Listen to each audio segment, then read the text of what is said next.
Nueva Red, el internet más rápido de México, Supercool y Grupo Telecom México presentan. ¿Qué tal, amigos? ¿Cómo están? Soy su amigo Juan Carlos Gabriel de Anda. Esto es Jugada Maestra. Estamos de estreno y de manteles largos. No solamente el estreno de este programa de Jugada Maestra, que lo hacemos y lo haremos con muchísima pasión, que es un instrumento para llegar a la gente y podernos comunicar a todos ustedes de una manera bastante asertiva y lo más prolija posible, hablando de todo tipo de situaciones de la vida cotidiana, por supuesto, desde arte, sociedad, política, economía, deporte, etcétera, etcétera. Este es el programa de estreno de Jugada Maestra y hoy tenemos un personaje, la verdad, altamente impactante. Por favor, preséntalo, Sensei. Sergio de la Vega es un exitoso e innovador empresario, egresado de la Universidad de las Américas, Puebla. Es CEO de Gulf México y presidente de Citizens Companies. Además, ha formado parte del exclusivo y selecto grupo de patrocinadores de la Fórmula E. Y junto con Checo Pérez, tienen un equipo en la E1 Series, carreras de lanchas rápidas eléctricas del serial que estrenan en 2024. Así o más clarito, mi querido Sergio de la Vega. Bueno, primero que nada, yo sé que al terminar el programa mucha gente, que además ya te admiramos muchos, te van a admirar más, pero primero que nada, pues para mí eres un amigo. Gracias, Juan Carlos. Gracias por la entrevista. El Sensei sabes que también te quiere mucho, aunque nadie lo conozca, de repente se aparece su voz y ahí empieza a hablar y me regaña muchas veces. Contigo fue un poquito más pragmático y cariñoso. ¿Cómo me va a querer si no me conoce? Bueno, es que el Sensei sabe un poco de todo. ¿No crees que es un tema como de deidad? Pero tiene sus infiltrados en todas partes. Es más bien bastante práctico. ¿Un hint? ¿Dónde vive? Vive en México. Vive en México y vacaciona en el mundo. Vamos a dejarlo de esa manera. Sergio, gracias por la entrevista. Se me hace que tú eres el sensei. No, ojalá supiera yo todo lo que sabe el Sensei. Ojalá algún día. Estoy aprendiendo. Y aprendiendo de gente como tú en este programa, me queda claro que pues, tal vez nunca llegue a ser Sensei, pero sí voy a ser una mejor versión de Juan Carlos Gabriel de Anda, el Potro. Mi querido Sergio, estamos aquí en Supercool, en este Mobility Center en Puebla. ¿De dónde nace tu pasión por lo eléctrico? ¿De dónde nace tu pasión por los autos? ¿De dónde nace esta pasión? ¿Y dónde descubres que además de haber estudiado actuaría y ser bastante ducho en muchas cosas, tienes tu parte de genio para el desarrollo empresarial de situaciones que hoy el mundo requiere y necesita? Mira, Juan Carlos, yo creo que esto es como la confluencia de muchas cosas que han pasado a lo largo de mi vida y de la vida de las personas que me han acompañado en el proceso de fundar el Mobility Center, porque probablemente la idea original fue mía, pero ni siquiera fue una gran idea. Ahora les voy a contar cómo llegamos a esto. Pero lo que sí creo que pasó antes de llegar a esto fue muy importante. Yo empiezo mi carrera haciendo, y prácticamente lo único que he hecho en mi vida es energía, ¿no? Y originalmente empiezo en el sector petrolero, petróleo y gas, con la compañía Petróleos Mexicanos. Tiene un brazo comercializador que se llama PMI y prácticamente ahí empiezo mi carrera. Pasé 5 o 6 años ahí en diferentes posiciones. Tengo un background en matemáticas, empecé haciendo análisis, empecé trabajando en un área que se llamaba Risk Management, que básicamente lo que tratábamos era de calcular el mapa de riesgos de la compañía. Y pues de ahí una cosa lleva a la otra. Me tocó, me movieron a encargarme de las compras, ventas, importaciones, exportaciones de gasolina. Esto es más o menos año 1991, inicios de 1992. Y ahí estuve varios años pasando por varias áreas: petróleo crudo, fuel oil, diésel, hasta que al final de este periodo pues, era responsable de todas la parte comercial, ¿no? Las exportaciones y exportaciones de hidrocarburos del país, ¿no? Estamos hablando de 1995, 1996. Luego pasé brevemente por Petróleos Mexicanos en el área de gas natural, cuando se dio la apertura del gas natural, creo que es más o menos el año 96, y a partir de entonces me tomé la oportunidad de trabajar fuera de México en una compañía que opera en muchos países, que se llama Glencore, que se dedica a todo tipo de commodities o recursos naturales, ¿no? Desde la parte forestal, la parte agrícola, la parte de metales y minerales y un gran sector de energía dentro de la compañía, ¿no? Con ellos estuve prácticamente 20 años y durante esos 20 años básicamente mi labor era ir desarrollando el negocio de la compañía, originalmente en los mercados de Latinoamérica, luego me extendí un poco más hacia los mercados de Norteamérica, España, el sur de España, el sur de Europa, y pues tuve una carrera de 20 años siendo negocios en muchas partes del mundo, ¿no? Y haciendo, o sea, aprendiendo cómo se hacen las cosas diferente entre México, Argentina, Colombia, Brasil, etcétera, etcétera, ¿no? Que como ¿Hay mucha diferencia de cómo se hacen en Latinoamérica las cosas? Porque siempre decimos, los latinos todos somos iguales y somos igual de impuntuales y desprolijos, o sí hay diferencia porque tú eres bastante estructurado, que eso es distinto. Tú no eres un latino común y corriente. Me vas a decir, soy poblano. Yo no soy latino, soy poblano. No. No me considero una persona muy estructurada, pero a la pregunta que hacías antes, toda Latinoamérica tiene una forma muy común de hacer las cosas, ¿no? Se hable o no se hable español, ¿no? Porque incluyo aquí Brasil, hay un común denominador, ¿no? Que creo que ese común denominador no viene del idioma, sino del pasado común que tuvimos, ¿no? Siendo colonias y posteriormente países independientes, ¿no? Naciones jóvenes, porque todos tenemos 200 años y fracción. Y en esas cosas tenemos muchísimas similitudes, ¿no? En la forma de ver la vida, en la forma de disfrutar la vida, en la forma de hacer negocios y en las cosas, como tú decías, ¿no? En la parte de la formalidad en las cosas, ¿no? O sea, no que seamos informales como región, pero simplemente, ¿no? Vemos la vida con otros ojos. Pero sí somos más informales. Somos más informales, somos mucho menos yo creo que obedientes a las reglas que no tienen sentido. Ok. Sí, Mira, qué buena definición, qué buena definición. Los latinos somos menos obedientes a las reglas que no tienen sentido. También nos estás dando mucho poder. O sea, es decir, qué regla tiene sentido y cuál no. O sea, y con ese poder también conlleva una responsabilidad. Pues yo pensaría o nos han hecho creer que el latino no es capaz de llevar esa responsabilidad, ¿no?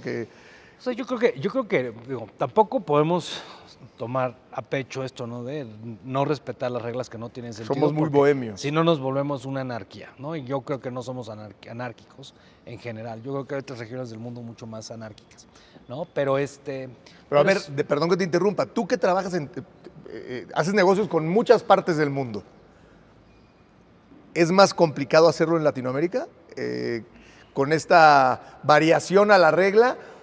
¿O es más difícil en otras partes porque es by the book?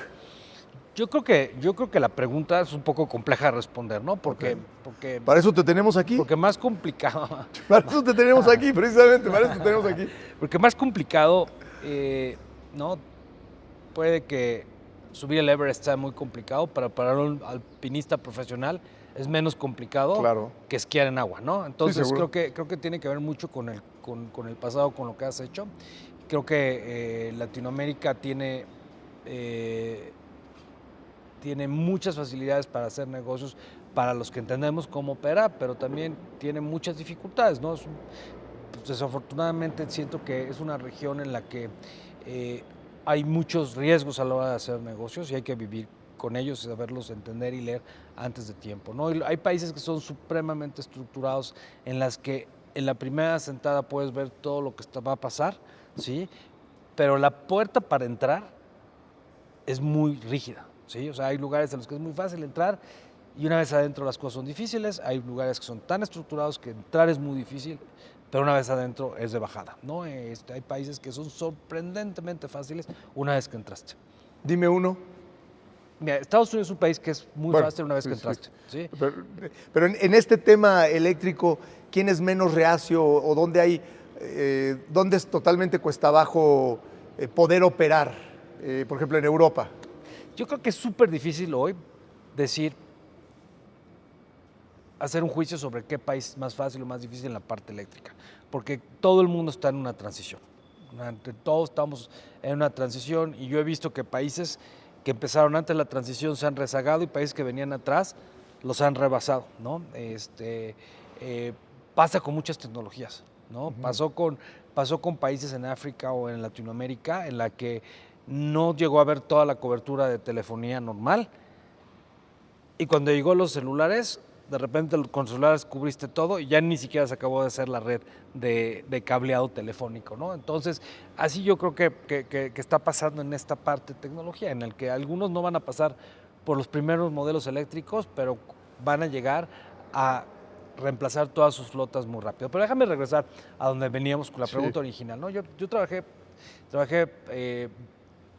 básicamente 25 años únicamente concentrado en lo que era la energía en la parte petróleo y gas, ¿no? Pero, por otro lado, yo siempre he tenido una pasión tanto por los coches de colección, los coches exóticos y los motorsports, ¿no? Y eso me hacía estar constantemente leyendo, investigando sobre tecnologías y en el año 2011 compré mi primer coche eléctrico, por curiosidad, nada más, ¿no? 2011. 2011, ¿no? Un Fisker Karma. ¿Qué coche, perdón? Fisker Karma. Ok. Y no es un buen auto, muy pesado, tiene muchas cosas. Es un auto muy bonito, pero es muy pesado. Tiene muy poco de lo que un auto de alto desempeño tiene que tener. Pero tenía otras cosas que me llamaron mucho la atención y de ahí me fue metiendo poco a poco a investigar y a tratar de aprender más en lo que es la movilidad eléctrica, ¿no? En el año 2013, no me acuerdo exactamente, tuve la oportunidad de que me invitaran a participar en una empresa que se llamaba Local Motors, que hacía innovación en movilidad eléctrica. Esa compañía hizo muchas cosas interesantes, entre ellas fue la primera compañía en hacer un auto impreso en tercera, lo me llaman 3D printed, ¿no? Con impresoras de tercera dimensión, con un chasis eléctrico. Entonces ese fue como mi segundo paso en la parte de la movilidad eléctrica después del Fisker. Fue Local Motors, y de Local Motors teníamos la capacidad de desarrollar autos muy rápidos porque tenía una plataforma de co-creación en la que miles de diseñadores de todo el mundo trabajaban en co-creación para crear soluciones muy rápidas. Y una vez que entendí eso, me fui a buscar si podíamos, leía en algún lugar que empezaba un serial de autos eléctricos, ¿no? Lo que hoy es Fórmula E. Y entonces yo pensé que iba a ser un serial igual que el de Fórmula 1, ¿no? Que es un serial de constructores, o sea, y de pilotos, ¿no? O sea, realmente los que compiten son los constructores, no son equipos. Pensé que era lo mismo, ¿no? Que cada quien iba a desarrollar su propio vehículo. Bueno, me fui a investigar en Fórmula E, a ver si podía haber forma de poder ligar esta capacidad de desarrollar prototipos rápidos y hacer soluciones muy, muy innovadoras a través de la plataforma de co-creación de Local Motors con Fórmula E. Descubrí que Fórmula E era un auto único, era una competencia de equipos, pero no de constructores y de pilotos. Pero bueno, me empecé a conocer el proyecto, empecé a conocer ¿Y te apasionó? La proyección. Me llamó muchísimo la atención. Digo, entre paréntesis, perdón la interrupción, aquí atrás tienes el coche de Nelson Piquet Jr., el primer campeón de la Fórmula E. ¿Eso lo compraste, te lo regalaron, te echaste un volado? ¿Cómo estuvo la cosa para que llegara aquí al Mobility Center en Puebla? No, ese Nelson Piquet Jr. Haciendo un paréntesis, sí. Voy a regresar un poquito a la Fórmula E y ahorita regreso a la... Dale, estás en tu programa. A Nelsinho. No, es tu programa. no vayas a decir eso porque si no el sensei... es de todos.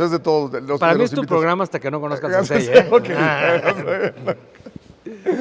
Ya cuando conozcas al sensei, pues ya me pondré... Al ratito nos echamos unos chiles en nogada y metamos al sensei. Nosotros vamos a apurarnos.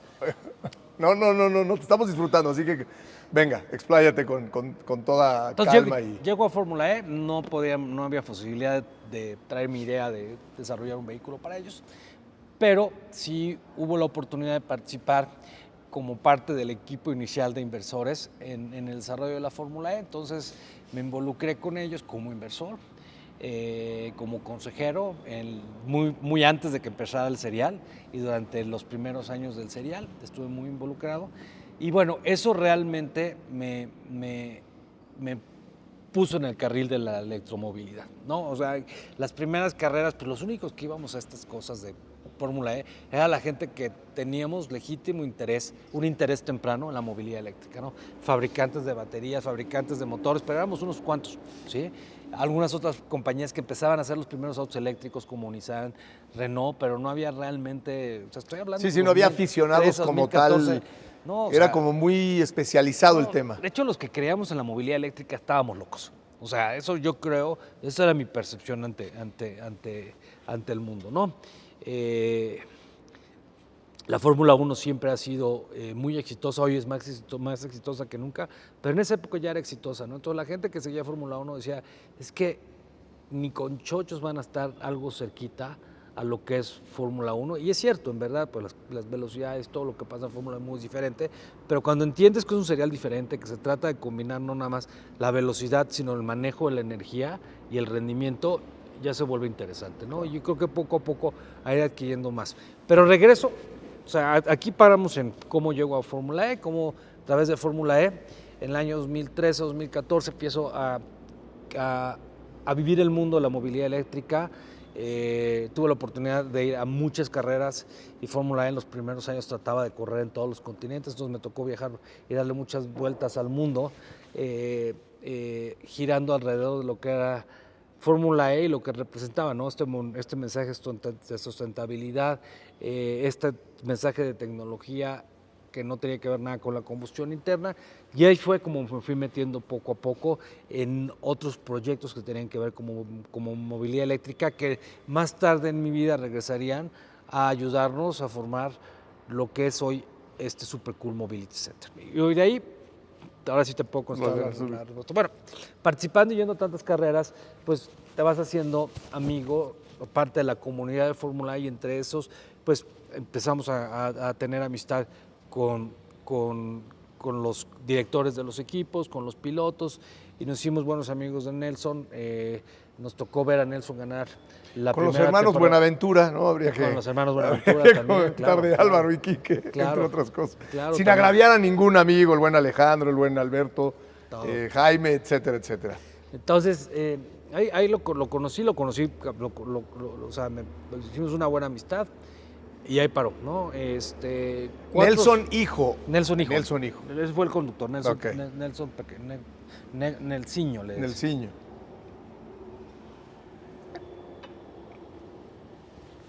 Años después. Ibas a todas las carreras, digamos. Los primeros 2 años fui prácticamente a todas las carreras. A partir del tercer año he participado, a lo mejor, a la mitad de las carreras, luego el 30%, y ahora trato de ir al menos un 30% de las carreras de Fórmula E. También sigo siendo muy aficionado a Fórmula 1, sigo atendiendo carreras de Fórmula 1, y básicamente pues esas son las dos cosas que me ahorita vamos a llegar ahí a ese tema de Fórmula 1, ahí por ahí hay un tema interesante. Cuando quieras. Bueno, pero además es que es lo sui generis de tu personaje, porque hablamos de lo eléctrico, de la Fórmula E, tu pasión por la Fórmula 1, y una sociedad con Checo Pérez que tiene que ver con lanchas eléctricas, pero eso es otra, lo vamos a dejar para el ratito, en este mismo programa, para el ratito. Te escucho, sigue. Entonces, años después, un amigo y socio de nosotros, aquí de la casa, le toca, se vuelve socio del equipo que para entonces ya se llamaba NIO, cuando ganó Nelsinho se llamaba Team China, ¿sí? Para entonces ya se llamaba NIO, era el mismo equipo, y se vuelve socio del equipo, y al final de una temporada me dice, oye, como parte de los activos que tenemos del equipo, tenemos los 2 autos con los que ganó Nelson Piquet, porque en esa época se ocupaban 2 autos por carrera, ¿te acuerdas que se bajaban de un coche y subían Sí, a pues se otro? acababa la batería, digamos. Y me dijo, ¿no te interesa alguno? Le dije, si está disponible el que cruzó la meta, sí. Y bueno, así es como llegó, ¿no? Así O sea, este fue la última carrera, el que cruzó la meta. fue el que cruzó la meta, el segundo auto de la carrera en la que Nelson ganó Salió campeón. el campeonato de la primera temporada de Fórmula 1. Pero fíjate lo estructurado que eres. Yo hubiera dicho, está disponible, pues mándamelo. Nunca me hubiera puesto a pensar algo que es realmente un valor agregado, ¿no? O sea, justo con ese auto cruzó en el momento que se volvió campeón del mundo. Sí, claro, eso era lo importante, ¿no? Que fuera. Eso era lo importante. Ahora, a mí me llegó ya, y como está aquí, está vestido, porque ese auto se ocupó también en la temporada 2 y creo que en la temporada 3, eso ya no me acuerdo. Entonces, el vestido del auto, livery como le llaman, ese es de la temporada 3, ¿sí? Ok. O sea, no tengo el auto como era exactamente cuando ganó el campeonato. Sí, ahora es un auto más hecho, ya no se necesitan 2 autos. No, ya- ahora van en generación 3 y Sí, sí, la ya tecnología es una locura. ha avanzado muchísimo. Es que en los últimos 10 años la tecnología para la movilidad eléctrica ha dado un salto cuántico, ¿sí? O sea, hace 10 años comprar un auto eléctrico era lo mismo que muchos de aquí que nos estarán viendo no van a ubicar esto, pero los primeros celulares eran unos ladrillos, unas cosas de este tamaño que los hacía Motorola, se llamaba el ladrillo de Motorola, ¿sí? ¿Eran los NEC o algo así? Era NEC. Sí, ¿verdad? exactamente. Sí. Era NEC y era Motorola. Era el ladrillo Motorola y creo que había un NEC. También Sí, una cosa de este tamaño. Era arma blanca, ¿no? Y no te servía más para hacer llamadas, ¿no? La pila era una pila de este tamaño, te duraba no más de media hora, ¿no? Tenías que viajar con un maletín con baterías. Y eso puede ser más o menos inicios de los 90. Sí, los Fast 30 años. forward hacia el año 2005, 6, 7, sale el primer iPhone, ¿no? Y nadie se hubiera imaginado toda la evolución que iba a haber. O sea, del Motorola Brick, del ladrillo de Motorola, al primer iPhone, 12 años. hay 16 años, 16 años. pero una evolución así. Ya del primer iPhone ahora, la evolución es menos evidente. Sí, pero esos O sea, 15 años es una locura. es una locura lo que pasó porque en medio pasaste por los primeros teléfonos inteligentes, los primeros en los que podías mandar mensajitos. No te Los que ya acuerdas tenían repitiendo, jueguito ahí. Los que tenían el jueguito. Luego salió una cosa que fue un verdadero breakthrough, o un parteaguas, que fue el BlackBerry. Y Claro. nadie se bajaba del BlackBerry, ¿no? Y durante la época del BlackBerry empezaron a salir los primeros teléfonos que podías escribir en la pantalla, ¿no? Pero todo el mundo preferíamos el BlackBerry, ¿no? Porque no era la calidad de la pantalla que tienes el día de hoy. Has sido apasionado de la tecnología. Estoy viendo tu equipo de producción y creo que uno de estos es el Sensei. No, el Sensei no vino. No, el Sensei no vino. Se disfrazó, es como Transformers, se disfrazó del camión ese que tienes ahí atrás. Oye, Juan Carlos, pregúntale sobre el reto de las baterías y el tema de que si tardan mucho en cargar. Ahorita nos vamos para las baterías. el Sensei ya está hablando, ya por tu culpa me está regañando. Pero acabar con una y ya. Acaba. Así como vimos la evolución, yo veo la misma evolución en los autos eléctricos, al punto que no sé si todos los que nos están aquí viendo y escuchando están de acuerdo, pero hoy nadie ocupa el teléfono de escritorio. Sí, no, bueno. Puedes tener un teléfono súper sofisticado con una pantalla, con todas las extensiones de todo tu equipo pregrabadas y ya se volvió un adorno, ¿no? Bueno, el teléfono de disco, yo creo que a chavos de 20 años o a lo mejor hasta de 30 no lo saben usar. Si se lo pones a un chavo de secundaria no lo sabe usar, estoy seguro que no lo sabe usar, o sea, es así. O sea, le dices, a ver, haz una llamada, aunque funcione conectado y todo, no lo saben usar. No lo van a saber usar, estoy seguro. Pero déjame, perdón que te tengo que hacer 2 preguntas que me dijo el Sensei antes de hacer el primer corte. No, espérame, Dale, me acordé de una cosa. Sí, Dijiste sí, que era sí. mi programa. Es tu programa. Ok, entonces, Dame chance y yo te Por pregunto supuesto, ahorita. por supuesto. Cuando puedas me contestas esa pregunta. Dale, estás en tu casa. Así me gusta verte. No, a lo que- Como el torero, acercándose al toro, caramba, sí. Bien apasionado. Dale. A lo que Es que es apasionado, pero hay que Ya se me soltarle. olvidó. A lo que íbamos era la razón por la que ya nadie ocupa el teléfono de disco, la razón por la que ya nadie ocupa el teléfono sofisticado de oficina es porque, ¿me lo permites? Sí, por supuesto. Este te da hoy mucho más prestaciones, ¿sí?, que el otro, ¿no? Y yo siento que eso es lo mismo que nos está pasando en la parte de movilidad, ¿no? El motor de combustión es una maravilla, lo adoro. Los que nos gustan los motorsports podemos estar enamorados de esos motores que pueden hacer 15,000 revoluciones por segundo, una maravilla de ingeniería. Pero es un motor de ese tamaño, tiene miles y miles de piezas, contra un motor de ese tamaño con muy pocas piezas, que es el eléctrico, que te hace lo mismo, ¿sí? Entonces, ¿te acuerdas del disco? Sí. ¿De qué tamaño era comparado a este?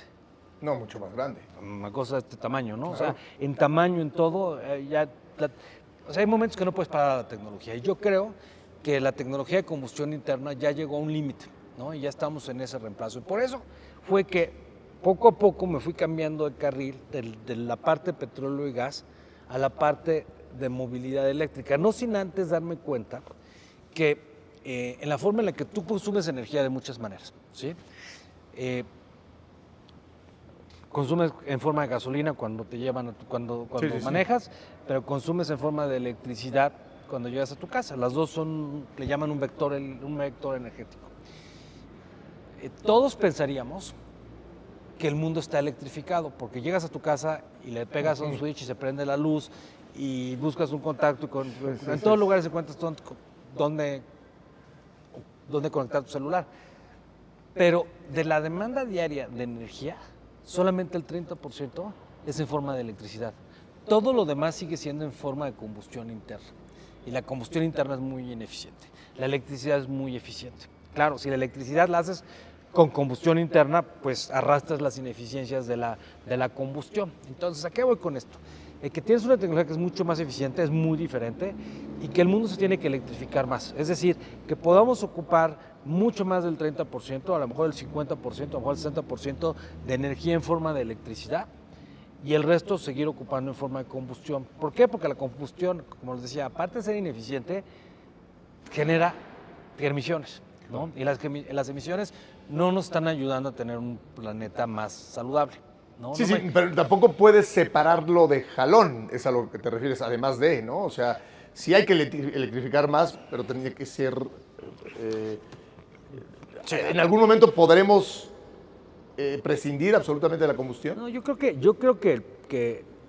que debemos de encontrar un balance energético en el que idealmente para ciertas aplicaciones se sigan ocupando la combustión y los combustibles líquidos, para ciertas la energía en forma de gas o a lo mejor cosas como carbón puedan seguir teniendo siempre y cuando tengan los sistemas adecuados de depuración de emisiones, y una parte eléctrico. O sea, yo creo que el tratar de encontrar una solución que resuelva todo de golpe es justamente lo que causa problemas.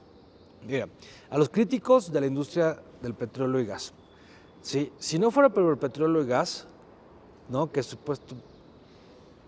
Tú sigue. Que supuesta... Si no fuera- Ese es como mi catcher, me está diciendo qué bola va. No te preocupes, no, tú dale. ¿Qué bola voy? No. ¿O qué bola doy? No, tú sigue, yo entiendo la jugada maestra que me tira mi floor manager. Es que con Juan Carlos es difícil saber, ¿no? Oye,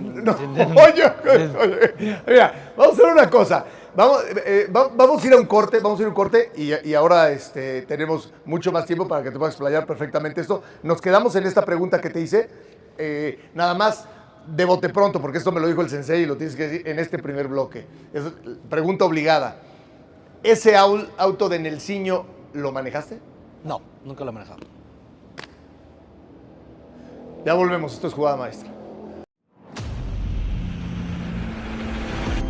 Es momento de tomar un respiro y recargar energías en nuestro Coffee Break de Jugada Maestra. Amigos, estamos aquí en el Cartesiano, en Puebla. Este hotel boutique que obviamente se los recomiendo muchísimo y que tiene un restaurante y una gastronomía. Bueno, hablar de Puebla a nivel culinario es simplemente quitarse el sombrero. Está en otro nivel Puebla y su cocina. Pero además, este hotel, el Cartesiano, nos da la posibilidad de acercarnos al arte en México. Ribelino, este escultor que aquí plasma dioses ajenos, se llama, dioses ajenos. Sí me aprendí el nombre. Esta, que es el mural original, tiene una copia, digamos, en su estudio en México. Ribelino presente aquí en el Hotel Cartesiano. Esta es la jugada maestra de hoy. Estamos de vuelta aquí en Jugada Maestra con Sergio de la Vega, desde Puebla, de Los Ángeles, la Angelópolis, aquí en el Mobility Center de Super Cool. Nos estabas diciendo esta transformación, porque además estabas en tu punto. Esta pasión que tienes también, punto y aparte, una respuesta rápida. ¿A qué edad empieza tu pasión por la energía, por la combustión, por los motores, por la tecnología, si se me permite la expresión? Me encanta tu pregunta, te vas a reír. Venga. A ver. Paréntesis, ahorita contestamos lo otro que veníamos diciendo. Esto es importante porque saber cuándo el genio se dio cuenta que había algo de pasión detrás de todo esto que pues para muchos es simplemente empujar un carrito. Mi papá era apasionado del fútbol, ¿no? Okay. Y hubiera deseado que yo hubiera sido jugador, ¿no? Okay. Entonces, desde muy pequeño me metió a clases de fútbol, ¿no? Entonces, en las tardes acababa yo de comer y vámonos a clases, ¿no? Un día llega mi papá y me encuentra y yo no me divertía, ¿no? Entonces, me empecé a descubrir formas alternativas. ¿Eras bueno jugando fútbol? ¿Eras bueno jugando? Era malísimo. O sea, empecé a buscar formas. Me gusta tu sinceridad, ¿no? Mira, ¿verdad? Me gusta tu sinceridad. Al menos si yo sí lo reconozco. Esa estuvo buena. ¡Qué fuerte! Oye, ¿qué fue? Pero espérate. No, yo no lo decía por ti, lo decía por muchos. Oye, yo no era tan malo, lo que pasa es que me chingué la rodilla. No, tú sí eras bueno. Ya se me puso rojo. Llamen a Sensei para que me dé una cremita. Sensei. No, estuvo muy bueno. Venga. Entonces, llegó tu papá y tú estabas. No, llega. Entonces yo tuve que organizar algo para no aburrirme, porque 2 horas ahí echando la cascarita. Sí echaba la cascarita y todo, pero al final ya no podía, ¿no? Entonces se me ocurrió que ves cómo está la cancha y está la línea blanca. Sí, claro. Sí. Entonces me escondía 3 cochecitos y me conseguía otros 2 güeyes que estaban igual que yo, aburridos, y nos podíamos a jugar que esas carreritas en la línea blanca. Las carreteritas. ¿Sí? Las carreteritas. Que no se saliera de la línea. Así es, hasta que un día llegó mi papá a recogerme, me vio haciendo eso y se enojó tanto que me dijo la última clase. Entonces fíjate cómo de una cosa mala sale una cosa buena, pues yo no quería ir a esas clases, claro, y me sacó, ¿no? Claro. Y desde entonces siempre he tenido una conexión con los autos, ¿no? Y esa te lleva a una conexión con la competencia y un poco la filosofía de la competencia en el deporte motor. A mí me mueve mucho. O sea, probablemente la carrera es lo más tonto, porque que un coche llegue antes que el otro, o sea, eso sí puede pasar tonto. Pero lo que tienes que hacer para llegar a eso, para ganar, para tener la décima de segundo, las 2 décimas de segundo que te dan la diferencia. O sea, a nivel ingeniería. En ingeniería es una combinación de máquina y piloto. Y en medio, mucha psicología, ¿no? Entonces, toda esa parte y la forma en la que, o sea, sobre todo yo siento que muchas de las generaciones más jóvenes están muy acostumbradas a una cultura le llaman immediate reward, ¿no? Que quieren ver luego cómo las cosas, la causa-efecto tiene que ser muy rápida, ¿no?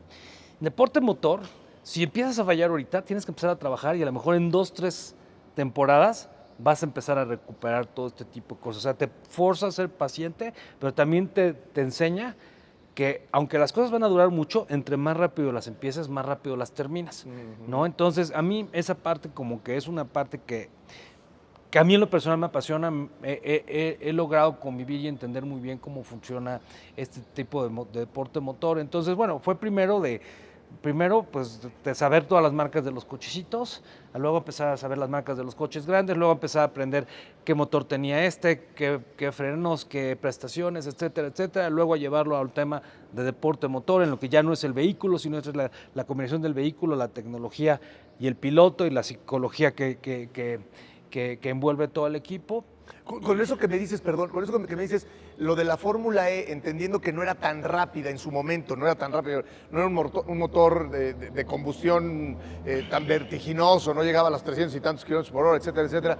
Lo que te gustaba era la tecnología que había detrás. La tecnología. Más que la carrera, digamos. La tecnología y la competencia, ¿no? O sea, es que yo creo que lo que es importante en la competencia es que todos estén en el mismo nivel, ¿no? O sea, porque si yo te pongo a competir una carrera, tú te puedo llevar al hipódromo y vamos a ver el caballo más rápido del mundo.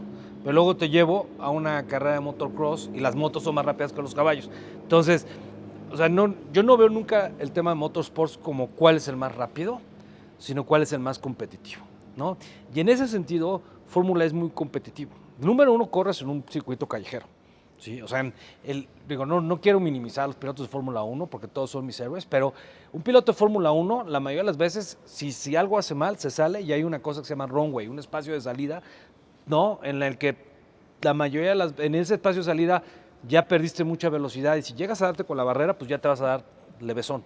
¿No? Sí, pero tienes tu acotamiento, tienes digamos, tu acotamiento, ¿no? tienes espacios de salida. En Fórmula E vas en dos muros, porque es una ciudad, o sea, no hay margen de error. No hay margen. ¿Cuántas veces vemos en las carreras de Fórmula E que de Fórmula 1 que el piloto medio que pierde el coche y lo recupera, ¿no? O que se sube a los pianos que le llaman y se vuelve a bajar. No, en Fórmula E no existe eso. Entonces, en muchas carreras, sobre todo las primeras, los pilotos no acababan la carrera, se les acababan las baterías. Sí. ¿No? Es otro tipo de competitividad, es un auto mucho más pesado porque tienes una batería muy pesada, ¿no? Bueno, la carrera que estuvimos en Brasil de la Fórmula E, que fue en un sambódromo, no había espacio. No había espacio. Donde estábamos, el auto pasaba aquí, estábamos ahí. Y yo en esa carrera llegaron a 310, 320 kilómetros por hora. Es una carrera muy interesante. También ahí anduvo el Sensei, por cierto. No apareció, pero dicen que por ahí andaba echándose unos whiskies. Ya sé quién es.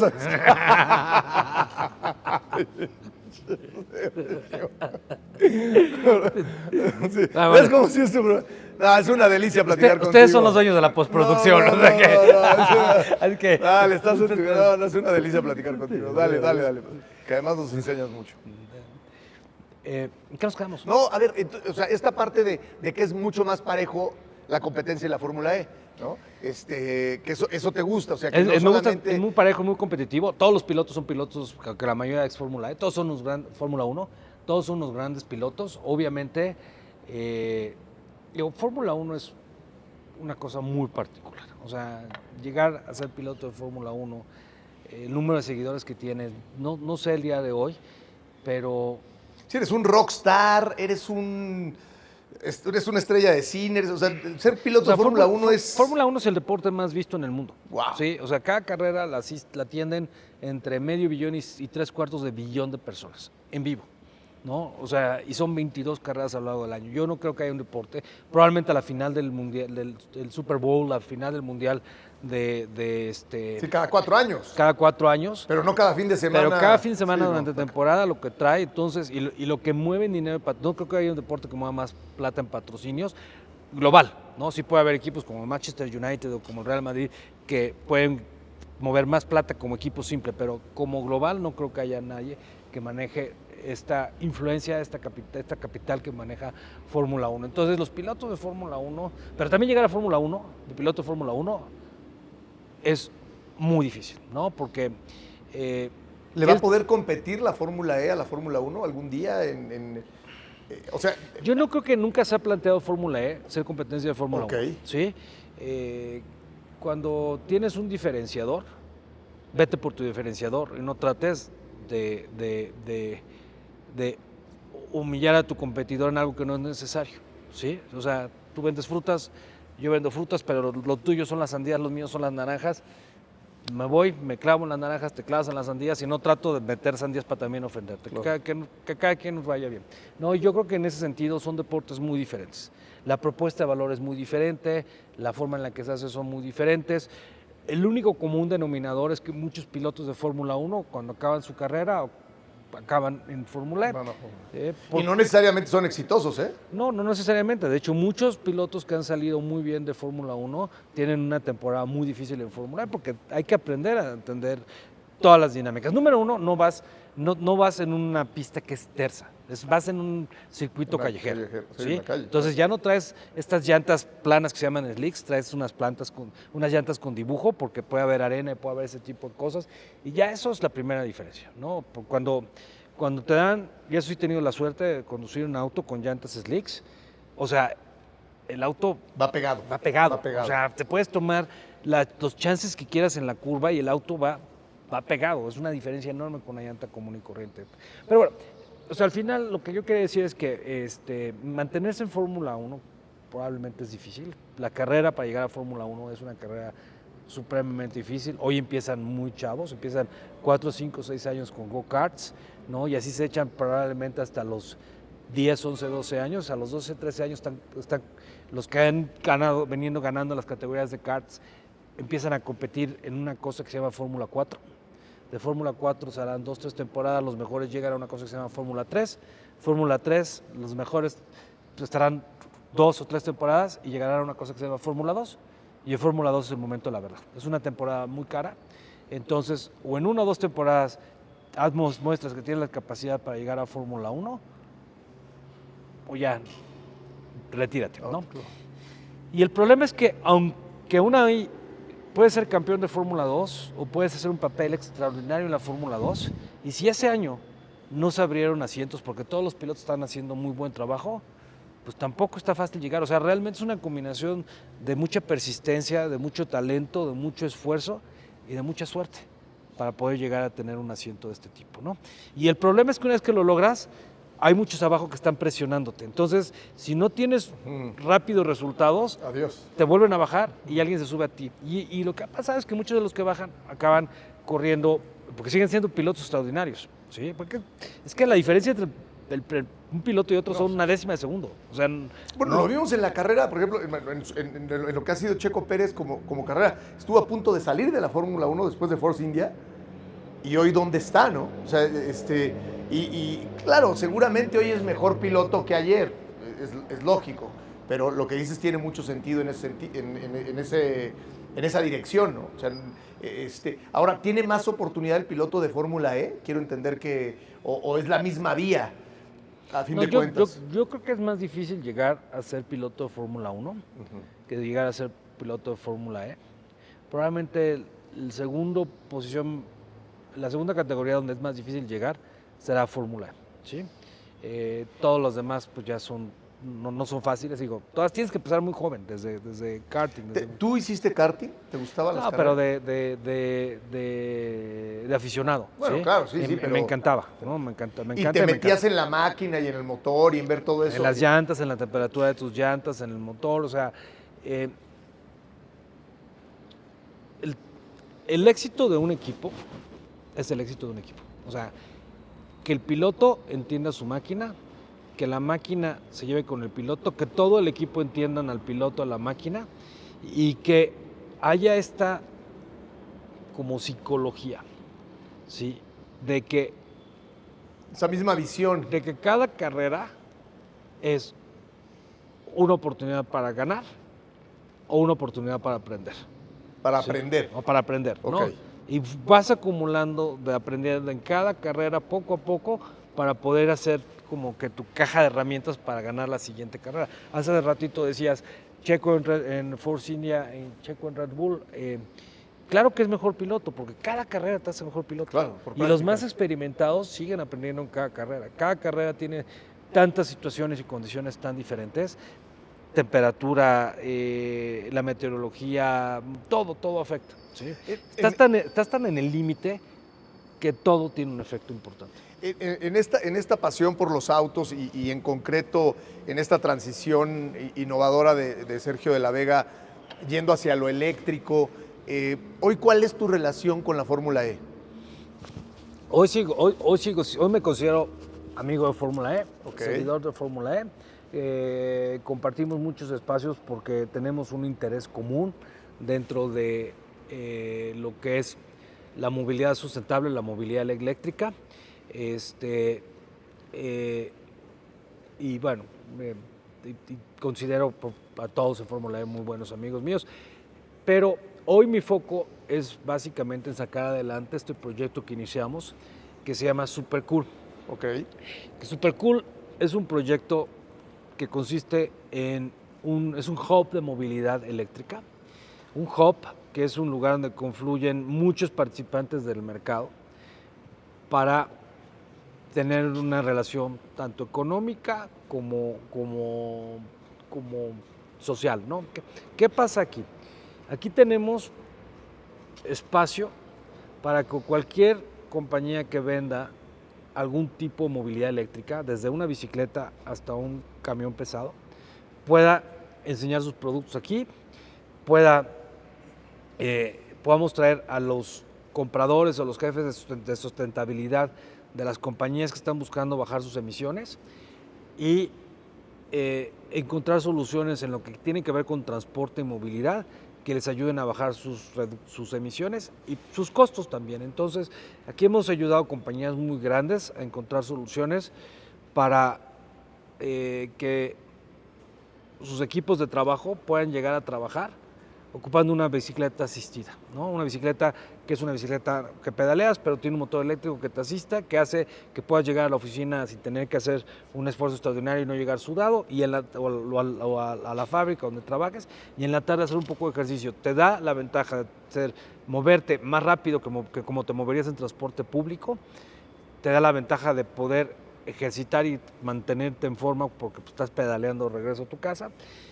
Y colectivamente bajamos las emisiones, porque ya se ocupan menos autobuses, menos camiones para transportar a la gente, etcétera. Hemos tenido proyectos de tipo, como proyectos muy grandes, de proveer con transporte de última milla a las compañías más grandes de México que tienen que estar haciendo todas sus rutas de transporte todos los días. También tenemos algunos proyectos, estamos electrificando rutas de transporte, hoy es algo que está empezando a tomar mucha fuerza. Y bueno, todos los que tienen algún tipo de producto, un vehículo, una solución para este tipo de aplicaciones, tienen las puertas abiertas acá. Nosotros aquí somos agnósticos a las marcas, somos una plataforma de comercio, ¿sí? Cualquiera que tenga un producto que cumpla con el principio básico de hacer una movilidad más sustentable, es bienvenido acá, ¿no? Bicicleta, auto, camión, helicóptero, dron, lo que sea. submarino, de Bueno, todos caben aquí, ¿no? También estamos promoviendo mucho el transporte acuático eléctrico, ¿no? Porque la red de Supercool es una red global, estamos en la de Puebla, pero tenemos en otros lugares hay mucho más participación de la parte marina y ahorita vamos a la parte de movilidad marina eléctrica. Pero en lo terrestre, ¿quién es más amigo y quién es quién es más enemigo? ¿El empresario común y corriente o el gobierno? Yo siento que hoy en día, si me hubieras hecho esta pregunta hace año y medio, definitivamente era el empresario.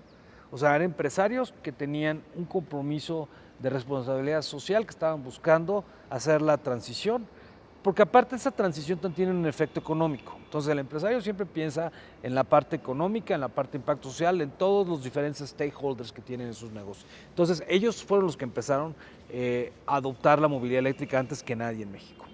Estoy hablando hoy nada más del caso de México. Pero particularmente en este año 2023 hemos notado muchísimo apetito por parte de estados y municipios para que las renovaciones de las flotas de transporte público, ya sean propias o a través de sus concesionarios, se vengan a este tipo de tecnología, que contamina menos, que gasta menos energía o que tiene un costo de energía menor y un costo menor de mantenimiento. No, por supuesto que no todo es color de rosa. El vehículo eléctrico hoy en día sigue costando más que el vehículo común y corriente. Claro. Bueno, pero digo, hay una transición. Juan Carlos, Dígame, Sensei. pregúntale sobre el reto de las baterías y el tema de que si tardan mucho en cargar. Hoy dice el Sensei algo importante, el reto de las baterías. Sí, no te espantes, sale la voz, no aparece el Sensei, yo tampoco lo conozco. O sea, nada más me está diciendo que el reto de las baterías... ¿El Sensei se llama Charlie? Sí, mira, la verdad es que el sensei es muy noble porque, mira, me tiene a mí como hijo pródigo y ve nada más la diferencia de Los Ángeles de Charlie Claro. O sea, la dama y la bestia, ¿no? O sea, esas sí eran damiselas y yo nada más. Pero sin embargo me tiene paciencia y me va orientando. Este tema de las baterías. El angelito Juan Carlos. Estos temas de las baterías que decía el sensei, que duran muy poco, o sea, esa transición para después ir a lo acuático y platicar esta parte también en la que Sergio de la Vega se está metiendo con mucha pasión. ¿Cómo lograr este tema de lo de las baterías que se le tiene como tanto también respeto, tabú, y como que no terminan de convencer? No es tabú. O sea, Ok. no es tabú. Es una realidad que el mayor obstáculo que estamos enfrentando el día de hoy para que la movilidad eléctrica sea más accesible es la batería, ¿no? La batería es el elemento más caro y más escaso. Entonces, bueno, más escaso y por consecuencia más caro de un vehículo eléctrico. O sea, si tú tomas un vehículo de combustión tradicional, de combustión interna, y lo comparas con un vehículo eléctrico, el mismo vehículo va a ser 20 a 30% más caro el eléctrico. Pero si le quitas la batería, el vehículo eléctrico es mucho más barato que el vehículo de combustión interna, tiene mucho menos partes. ¿Sí? Es un vehículo, ya con esto lo hace. Entonces, ¿cuál es la diferencia? ¿Cuál es lo que pivotea aquí? En la batería. La batería hace un auto eléctrico, lleva de ser lo más barato a ser lo más caro que un auto de combustión interna. El segundo problema es que un auto eléctrico no lo puedes ocupar con la misma libertad que ocupas un auto de combustión interna. O sea, ahorita te puedo decir, vámonos a Acapulco y cargamos gasolina en el camino. Claro. Pero en un auto eléctrico probablemente no lleguemos o tenemos que planear muy bien dónde vamos a parar, a cargar. O sea, hay muchas restricciones, ¿no? Entonces, la batería también tiene una restricción en cuanto a la autonomía del vehículo, ¿no? Y el día de hoy, como la tecnología de vehículo eléctrico es muy nueva, pues no existen infraestructura de carga por todas partes. O sea, hoy en México hay cerca de 13,000 gasolineras, ¿sí? Y prácticamente donde estés vas a encontrar una gasolinera, ¿no? Salvo algunas carreteras que ya vas con el vaporcito, porque no, pero, Sí. pero realmente vas a encontrar una gasolinera donde sea. Un cargador no lo vas a encontrar en cualquier parte. Entonces, la batería es la que te hace que te preocupes por dónde vas a recargar. Porque si la batería cargara 1,000 kilómetros, no estarías tan preocupado. La batería es la que te hace el auto caro y la batería es la que te limita el uso del vehículo eléctrico, ¿no?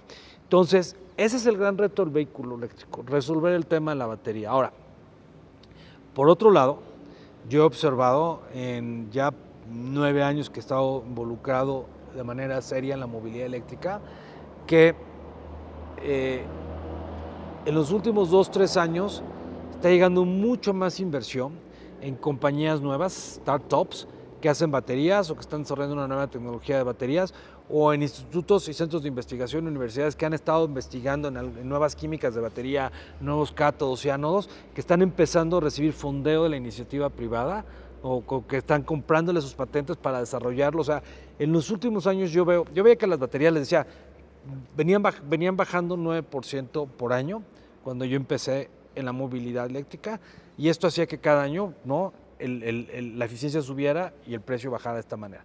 Pero lo que estoy notando ahorita es que con toda la inversión que está habiendo, se está acelerando la curva y están bajando el costo de la batería muchísimo, y la eficiencia energética está subiendo mucho. La eficiencia energética te permite meter mucho más energía en una misma batería y te permite poder cargar y descargar mucho más rápido. Entonces, no quiero futurear, lo único que quiero decir es de lo que hemos leído, lo que hemos investigado. Vemos que en los próximos 5 años vamos a ver un cambio radical en el vehículo eléctrico, y el cambio radical va a venir mayormente derivado de las ventajas en las baterías mucho más que ya no van a ser. Hoy los autos más caros te anuncian 600 kilómetros, te van a hacer 1,000 kilómetros. Hoy las baterías más rápidas cargan en 20-30 minutos, te van a cargar en 4 o 5 minutos. Wow. A ver, explícame y eso. hoy las baterías cuestan más o menos del orden de $150 por kilowatt hora, van a estar del orden de 90, 80 dólares por kilowatt hora, que van a hacer que el auto eléctrico sea más eficiente y más barato que el de combustión interna. En primera persona, tú que también estás innovando y metido en este tema con Exi, ¿no? De las baterías, de cargar, recargar los Kio. Kio. ¿Cuánto tiempo tardan en cargar esas baterías? O sea, son estaciones de recarga. sí. ¿Cuánto tiempo tiene que estar ahí el auto? Sí. La carga de un vehículo eléctrico es función de dos cosas. Uno, que el vehículo tenga una batería capaz de recibir mucha carga. ¿Sí? O sea, la batería es como una botella. Si es de plástico y le metes mucha presión, la vuelas. Si es de vidrio, le metes mucha presión y te aguanta el vidrio, ¿no? Entonces, las baterías más robustas son el equivalente, mi ejemplo, de vidrio y de plásticos. Entonces, si el auto tiene una batería robusta, ¿sí?, va a poder cargar más rápido. Ahora, que el auto tenga una batería robusta no es la solución, porque la estación de carga tiene que poderle entregar esa cantidad de energía muy rápido, ¿no? Entonces, nuestra apuesta es que en los próximos años todas las baterías serán de vidrio. O sea, desde que tú empezaste, serán ¿has visto robustas. un cambio absoluto en eso? O sea, desde que tú empezaste a lo que tú tienes hoy actualmente como estación de recarga. Hemos visto un cambio acelerado y esperamos un cambio mucho más acelerado, ¿sí? Entonces, ¿qué vemos? En 5 años todos los vehículos van a tener cargas, van a venir con baterías de carga muy rápida, ¿sí? Y eso va a requerir que podamos tener estaciones de carga muy rápida. Eso es lo que Kion hace. Kion hace, y aquí creo que lo han tenido oportunidad de verlo, hace estaciones de carga que pueden cargar hasta 1 megawatt. ¿Sí? Hoy en día es la estación abierta al público que tiene mayor velocidad de carga en el mundo. Hay una equivalente a la nuestra, de 1 megawatt también, en California, es de Tesla, lo ocupan para cargar sus trailers, pero no está abierta al público, es una prueba de concepto, entonces es la única abierta al público. ¿Qué vemos? Mañana ya no vas a encontrar cargadores en centros comerciales o así, va a haber electrolineras, le llaman en México, va a haber estas estaciones 100% dedicadas a la carga, llegarás, cargarás 2, 3, 4 minutos y tirás exactamente la misma experiencia que tienes el día de hoy cargando ¿Esa es tu combustible. apuesta a cuántos años? Esa es mi apuesta a 3 años. A 3 años. Ok, y ahora la apuesta que estás, tenemos poco tiempo, Sergio, esta apuesta en sociedad con Checo Pérez y en este serial de lanchas rápidas, explícanos un poquito, que está metido Didier Drogba, que está metido Rafa Nadal, que está metido Tom Brady, lástima que ya se divorció de Giselle, porque por ahí no los veíamos. ¿Ya no te cae bien? No, pero pues, si nos hubiéramos topado, seguramente en alguna de tus invitaciones hubiéramos visto a Giselle. Pero bueno, platícanos un poquito de lo que es el tema de las lanchas rápidas y por qué meterse a esta sociedad con Checo Pérez o apostar por esto. Bueno, nosotros tenemos sistemas de carga, vehículos eléctricos y un Mobility Center que es súper cool. O sea, como compañía estamos muy, muy comprometidos con la movilidad sustentable. El año antepasado se creó un nuevo serial de carreras que se llama E1. Son carreras de lanchas eléctricas. Uno de los primeros equipos fue asignado a Checo Pérez, como tú decías, todos los equipos han estado asignados a deportistas muy destacados o artistas muy destacados porque van a empezar a salir algunos equipos de ellos. Checo Pérez tiene el equipo Team México.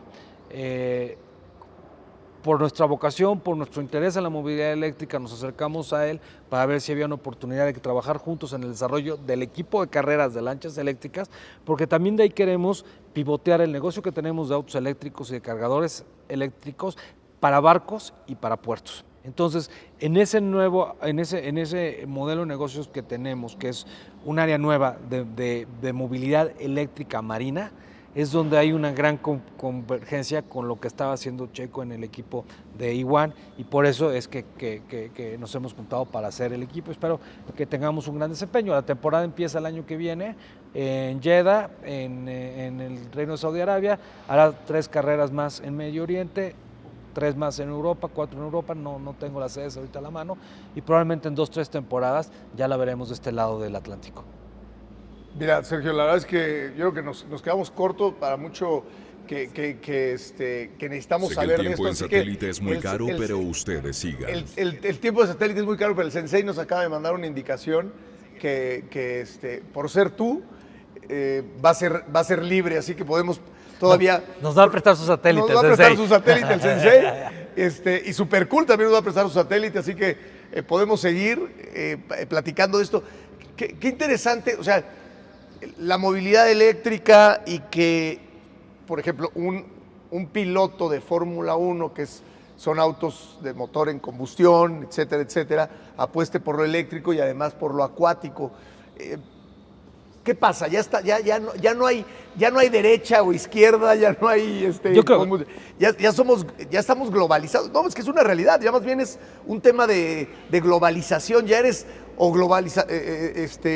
crees en la globalización o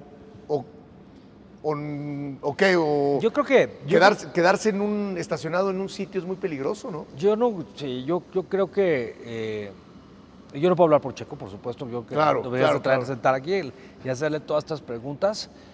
Pero lo que yo sí noto es que es una tendencia global, ¿no? Más del 70% de las compañías que se encuentran en este famoso Fortune 500 ya han hecho compromisos de llegar a lo que se llama carbon neutral o net zero para el año 2040, 2050 y están en un proceso de reducción de emisiones para poder llegar a un punto en el que tengan un impacto mínimo en el medio ambiente.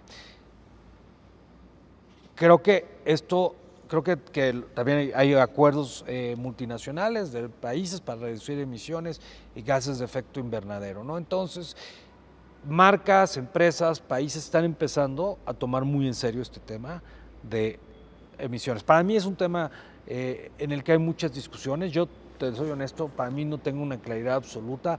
Hay quien reza que el calentamiento global no es necesariamente inducido por la actividad humana, tiene que ver más con ciclos interplanetarios y estelares, y hasta con los volcanes, ¿no? Puede ver con muchas cosas, sí.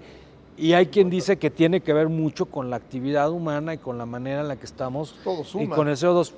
Yo lo que pienso es que, lejos de ir discutiendo las dos cosas, ante la duda, previene, ¿no? Claro. Y yo creo que aparte hay un jugador muy importante en esta discusión que a veces no lo tomamos en cuenta, que es la naturaleza. O sea, vamos a suponer que mañana descubriésemos y hubiera una evidencia científica irrefutable de que el calentamiento global está causado por algo que no tiene que ver con la actividad humana, porque estamos más cerca del eje de la Vía Láctea, por lo que quieras. Vamos a suponer que mañana esto está comprobado, ¿sí? Aún así, deberíamos seguir haciendo el esfuerzo, ¿sí? ¿No? ¿Por qué? Porque creo que la Tierra un planeta limpio. Creo que queremos un planeta limpio. Claro, claro. Creo que, oye, y aunque no queramos un planeta limpio, uno tiene que ser limpio. ¿Sí me explicó? Bueno, sí. Si tú vas a una playa más allá de... O sea, aunque fuera hace 60 años que a lo mejor no había este tema, tú vas a una playa y la veías sucia, tirada, pañales, botellas de plástico y eso, no. Quieres o sea, es donde vives, ¿no? Un poquito de congruencia en ese sentido, por supuesto, no te puedes regresar. Ahora, ¿qué le dirías? Y que un lugar esté sucio, ¿no? Llegas a una ciudad, a un lugar que esté sucio, eso no te da derecho a tirar basura. No. ¿Sí? O sea, claro, tú no vas a hacer la diferencia en que el lugar esté limpio o sucio porque ya está sucio, pero tú tienes algo que hacer que aparte te va a crear mucho más felicidad, mucho más paz, etcétera, etcétera. Entonces, si tú haz tu parte. Para mí eso debe ser, a mí es personal es lo que me mueve, ¿no? Y creo que mucha gente se está empezando a mover por este tipo de mentalidad, ¿no? Y probablemente vamos a ver más y más compañías que van a tomar más compromisos con el medio ambiente de manera privada y de manera pública, porque muchas tienen que anunciar y comunicar el esfuerzo que están haciendo. Es que, perdón que te... Y en ese sentido creo que la subida de Checo tiene que ver con esto. O sea, Fórmula E, desde que nació como un serial sin emisiones. Fórmula 1 era un serial de motorsports que consumía combustibles líquidos, los hacía combustión, perdón la redundancia, y tenían emisiones. Pero hoy en día, si tú te fijas en el podium de Fórmula 1, atrás dice Net Zero. Y eso es el compromiso que tiene Fórmula 1 para para ser sustentable. O sea, ellos tienen un compromiso expresado y lo expresan tanto y lo comunican tanto que está en el podium de Fórmula 1. ¿Cómo lo están haciendo? De una manera diferente. O sea, quieren seguir usando combustión, quieren seguir teniendo 15,000 revoluciones por minuto, lo van a hacer con un proceso que puede ser mucho más caro, pero va a mantener la esencia de Fórmula 1, que es hacer combustibles en base biológica, no fósil, ¿no? En lo que una planta la haces crecer, cuando crece absorbe una cantidad de CO2, la planta ya es CO2 negativo, luego esa planta la vuelves aceite, ¿sí? Ese aceite lo refinas y lo vuelves combustible, ese combustible se va a quemar y va a regresar CO2 al ambiente, pero como la planta originalmente había absorbido CO2 del medio ambiente, se vuelve un net zero, ¿no? Ese es un poco el planteamiento de muchas compañías que están haciendo. Entonces, Eso ya lo apuntó el sensei y al rato va a vender ese aceite, ¿eh? ya todos. No, dos cosas. Una no debe ser. Es Arbano. Es Arbano. Ese sensei es Arbano. Bueno, acá en Puebla hay mucho Arbano. Oye, Sergio, sí, no politizar un tema que es importante para todos, ¿no? Un planeta limpio no, de repente pareciera que es de partidos políticos y tendría que ser del ser humano y punto.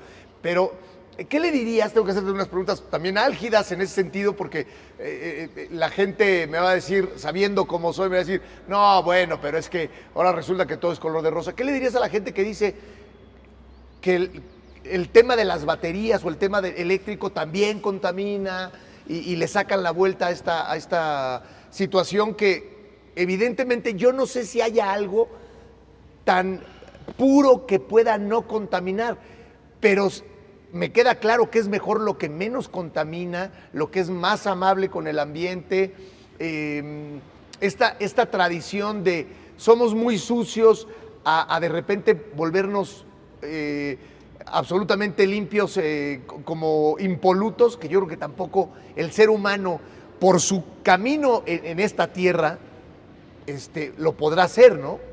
Evidentemente, a menos de que volvamos a remar con palas de madera. Sí, mira. Esta pregunta tiene para mí muchas dimensiones, ¿no? Voy a ir por la más fácil.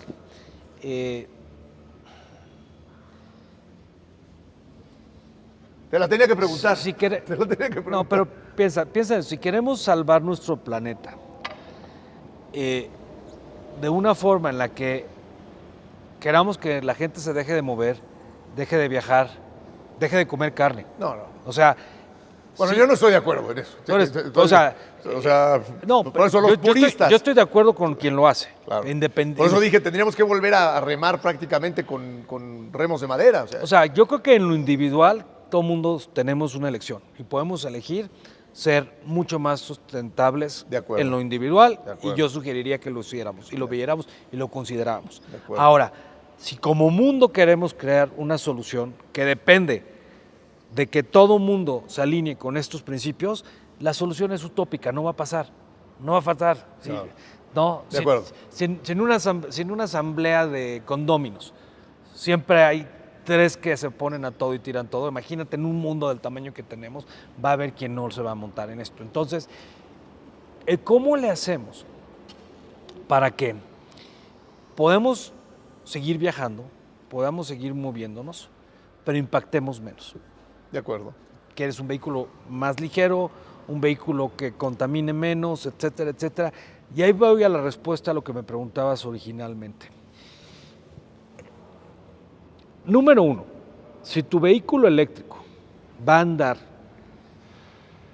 con electricidad que está generada en una planta sucia, que opera con carbono y con carbón y que el humo del carbón va al medio ambiente, o con combustóleo, o mismo con gas natural, pero no está en buen estado la estación y contamina mucho. Por lo que termina derramado en el mar, no necesariamente en el aire. Esa electricidad ya no contamina, pero en esos electrones hay mucha contaminación, ¿no?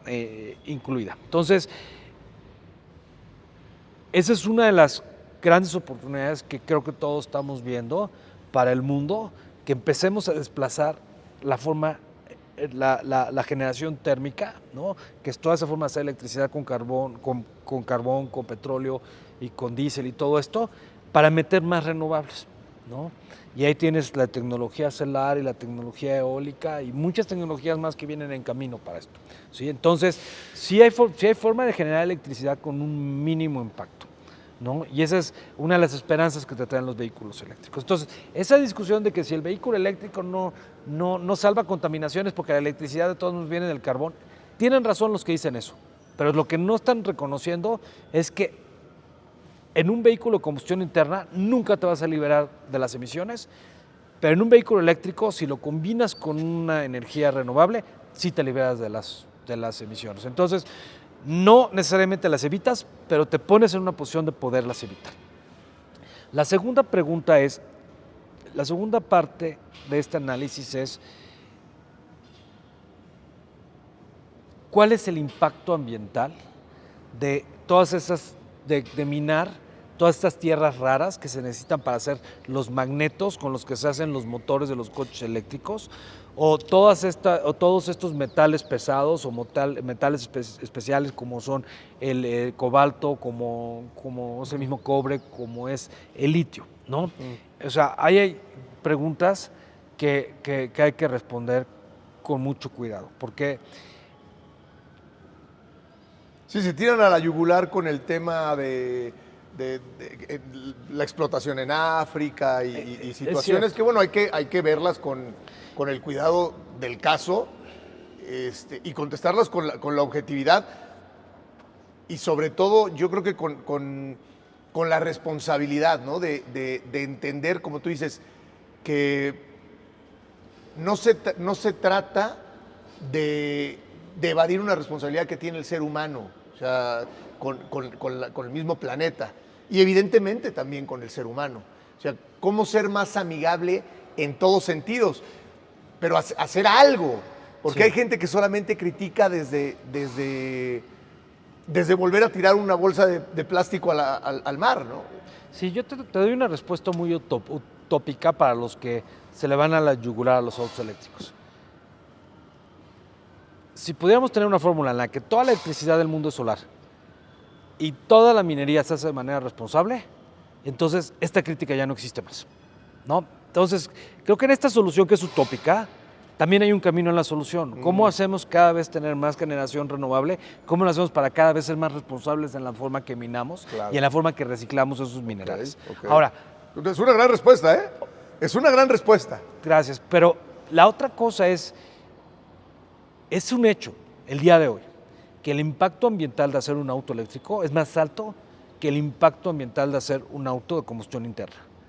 Donde las cosas se voltean es que el auto de combustión interna siempre seguirá contaminando y el eléctrico, si trae energía renovable, ya dejará de contaminar o contaminará menos. Entonces, al inicio, el eléctrico está aquí, el de combustión interna aquí, en términos de impacto ambiental, de huella de carbono, pero con el uso, se cruza y está por abajo. Ahora, si el auto no lo usas, no vas a disfrutar y no vas a provocar estas ventajas. Entonces, el que tiene un auto para recorrer unos cuantos kilómetros al día porque es demasiado fifí y no puede caminar y lo quiere para ir a la oficina a la vuelta, ese debería de seguir teniendo un coche. ¿Estás hablando del Sensei? Esto debería de seguir teniendo combustión interna. ¿Estás hablando del Sensei? Ahora sí ya sé quién es el sensei. No, termina. No, lo que quería yo, el punto es tú tienes el gasto en la compra y el gasto en el uso. Si no vas a usar el vehículo eléctrico lo suficiente, quédate en la combustión interna. Y es donde empezamos a encontrar estos primeros casos de uso. Hay ciertos casos para los cuales la gasolina y el diésel van a seguir siendo lo mejor. Hay otros casos para los cuales el eléctrico será mejor. Y todo eso es diferente, ¿no?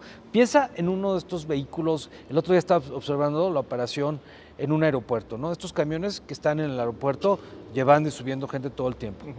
Hablaba con el operador, me dice que ese vehículo opera 16 horas al día. 16 horas al día está prendido. No todo el tiempo caminando, pero 16 horas al día está prendido. Lo prende en la mañana, carga gente, camina, para, ¿sí? Sí, sí, sí, Entonces, sí. son 16 horas quemando combustible. Y vas a recorrer unos 150 kilómetros al día. El eléctrico solamente gasta energía cuando está caminando. Cuando está parado. ¿Sí? Entonces, en ese caso de uso, me parece que es clarísimo que hay que cambiar la combustión por el eléctrico. En el caso que decías del sensei que se va a la vuelta a su casa, a su coche, porque no quiere caminar, bueno, entonces ese debería quedar con el coche. Y además, ruge, esos coches que le gustan al sensei, rugen con todo. Dígame, sensei. Que nos invite a la Oye, E1. bueno, hay un compromiso. Vamos a Jeddah a la I1. Vamos. Nos tenemos que ir porque siguen en pie la invitación al Chile en Nogada. Vamos a ir al Chile en Nogada. Este fue el primer programa de Jugada Maestra, de muchos que esperamos que se den. Y ojalá, y estoy seguro que tú vas a repetir este programa, y ojalá que puedan ser invitados tan importantes en la palabra, en la explicación tan contundentes a la hora de explicar para lo que viven y para lo que son apasionados, como es tu caso. De verdad, muchísimas gracias, Sergio, y pues dame una patadita, la patada de... ¡Ay, güey! Esa no fue patada, esa fue barrida. Parece futbolista uruguayo, mi querido Sergio de la Vega. Esto fue Jugada Maestra. Gracias, señores. Jugada Maestra. Más allá de los límites. Con Juan Carlos Gabriel de Anda. Desde el terreno de juego hasta los pasillos del arte, noticias, entrevistas, política, entretenimiento y mucho más. Descubre la jugada maestra que nos une más allá de los límites. Jugada Maestra.